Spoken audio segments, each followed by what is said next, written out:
अस्सलाम वालेकुम everyone, this is your host doctor Ramsha Munawwar. और मुझे काफ़ी सारे वीडियो के बाद कमेंट्स आ रहे थे, मैसेजेस आ रहे थे कि मैडम 3 ऑपरेशन आप करती हैं, 4 क्यों नहीं करती, 5 क्यों नहीं करती, 6 क्यों नहीं करती।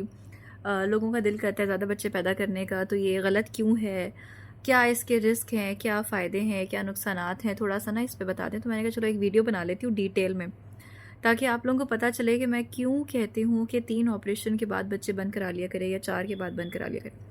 देखिए, जो भी ऑपरेशन के रेट्स आजकल चल रहे हैं ना पाकिस्तान में, वो एक सिजेरियन का अराउंड 80 टू 90,000 चल रहा है। ठीक है, अगर आप प्राइवेटली जाते हैं, ऑब्वियसली गवर्नमेंट में जाते हैं तो फिर तो आपके उस तरह से कोई चार्जेस नहीं है। डॉक्टर्स को ऑपरेशन करने का नुकसान नहीं है, फ़ायदा है।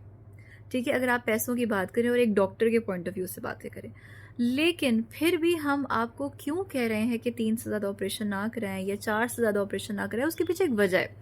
देखिए, फ़ायदा मुझे है, मुझे पैसे मिलेंगे। नुकसान किसको है? नुकसान आपको है। ठीक है, क्यों नुकसान है और क्या रीज़न्स है वो मैं आपको बताती हूँ।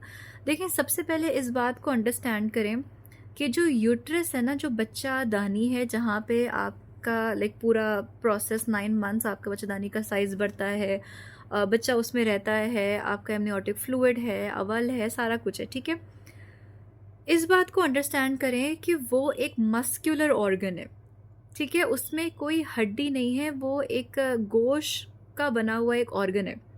ठीक है, हर ऑपरेशन के साथ साथ जो यूट्रस की स्ट्रेंथ होती है, या यूट्रस की आप समझ लें एक ताकत होती है, वो कम होती जाती है। ठीक है, अगर आप किसी भी गोश्त के टुकड़े को एक दफ़ा काटेंगी, उसको सिएंगी, फिर दूसरी दफ़ा काटेंगी, उसको सिएंगी, फिर तीसरी दफ़ा काटेंगी, उसको सिएंगी, ज़ाहिर सी बात है उसकी स्ट्रेंथ कम हो जाएगी, उसकी फ्लेक्सिबिलिटी कम हो जाएंगे, उसमें स्कार रप्चर के चांसेस, यानी जहाँ से पहला ऑपरेशन दे के हमने कट लगाया था वो जगह फटने के चांसेस बहुत ज़्यादा बढ़ जाते हैं। ठीक है, अव्वल की नीचे होने के चांसेस बढ़ जाते हैं, अव्वल के जड़ों वाली होने के चांसेस बढ़ जाते हैं। तो जब मैं आपको ये कह रही हूँ कि ऑपरेशन 3 से ज़्यादा मत कराएं, उसमें मुझे कोई नुकसान नहीं है, मुझे फ़ायदा है। मैं आपके फ़ायदे के लिए कह रही हूँ। ठीक है, मुझे ऑपरेशन करने में कोई प्रॉब्लम नहीं है, मुझे तो पैसे मिलेंगे, मेरी तो प्रैक्टिस हो जाएगी मेरे लिए। और एक अच्छी बात है ना कि मेरे पास एक केस आ गया, लेकिन मैं फिर भी आपको क्यों गाइड कर रही हूँ?